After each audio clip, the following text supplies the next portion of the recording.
Right, well, let's talk about broken borders and Kelly Gertz. He served as the Athens Clark County mayor since 2019, but the death of Laken Riley has put his job in jeopardy as outraged citizens have organized a recall effort against him. Gertz has been a longtime advocate for sanctuary cities, and Laken Riley's suspected killer, as you know, is an illegal alien. So you can understand why he's facing this type of backlash. But the embattled mayor is fighting back, petitioning the county's Superior Court to step in and slow down the process of recall. Gertz is demanding that the court examines the grounds for this recall effort. That comes to us from the Athens Banner-Herald, which also obtained dozens of pages of emails between Gertz and Clark County Sheriff John Q. Williams in the hours that immediately followed Laken Riley's death. Here are some takeaways from those email exchanges. In one of them, Williams challenged Gertz that if the local government does embrace a sanctuary city type structure, then please come out and say so.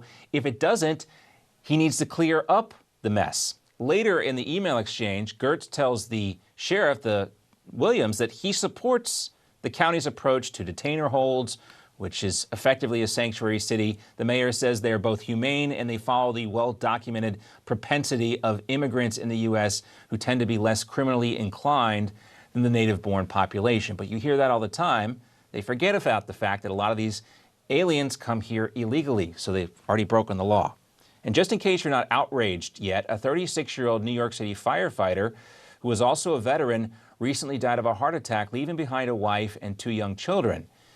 He was laid off years ago due to budget cuts. Apparently, that money was used to house illegal immigrants. This is from the Daily Caller. A 2019 heart attack during his time at the fire academy had confined him to desk duty despite efforts to return to active duty.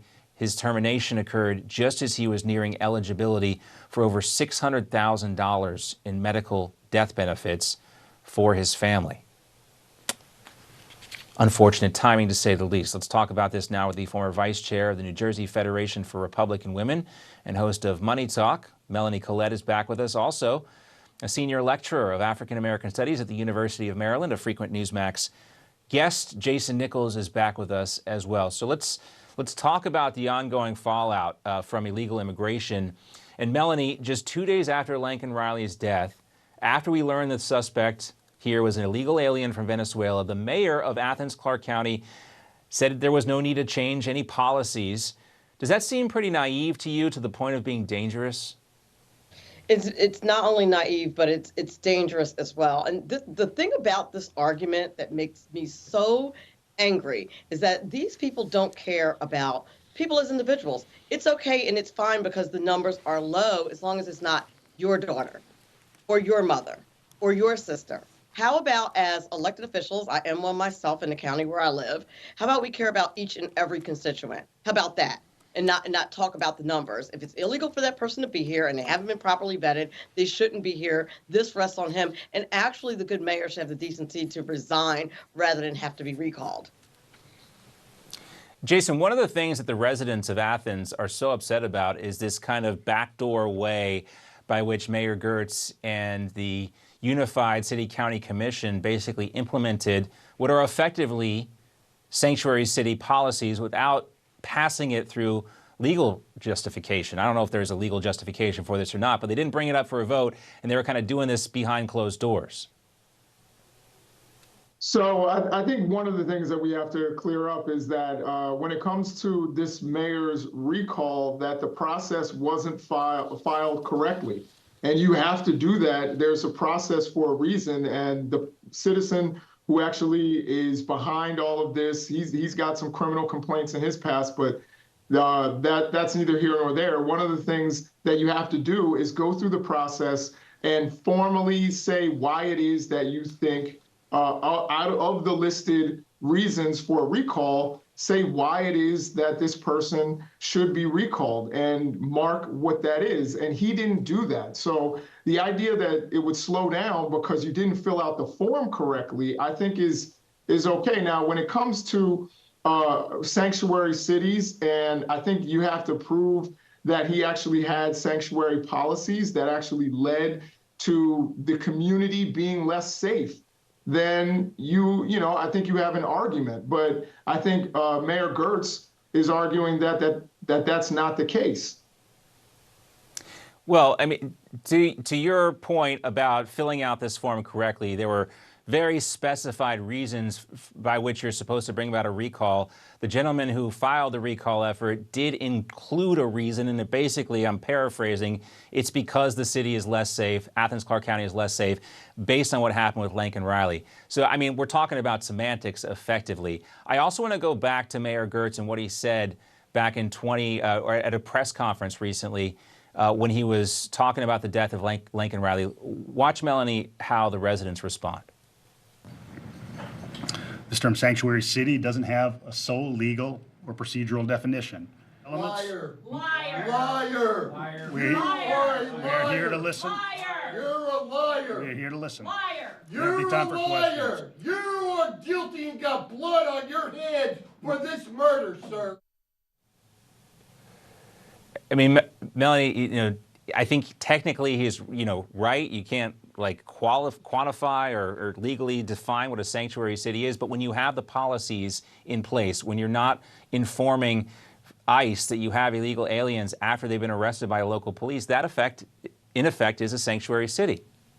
That's sanctuary. You are providing respite for someone who has already committed a crime by breaking into the country, and you're not arresting them for it, and you're not holding them for it, even if ICE issues a detainer. So yes, that is sanctuary. You don't have to have that written down somewhere to know exactly what it is. Just because he didn't write down, we are a sanctuary city, doesn't mean that you're not a sanctuary city. They certainly are. Yeah. And on the other story, too, I wanted to get your take on this, Jason. This firefighter in New York, Derek Floyd, passed away, just 36 years old. But according to a lot of the reports, he would not have been fired if New York City didn't need to reallocate these funds to pay for illegal migrants. So I think that there are many things that we could talk about in terms of how New York City uses its money. I think to extrapolate that it's definitely due to how they're spending money with migrants is a little faulty. But either way, this man and his family deserve the protection. They serve that community. They deserve to get the health care that, and the protections for his family. That's what he served for. That's what he earned. And he certainly should get that. And I think it's a travesty if he doesn't get that. Now, I would expect that the mayor and the fire department there and his union there in New York City certainly petition and make sure that his service is honored and his family is protected.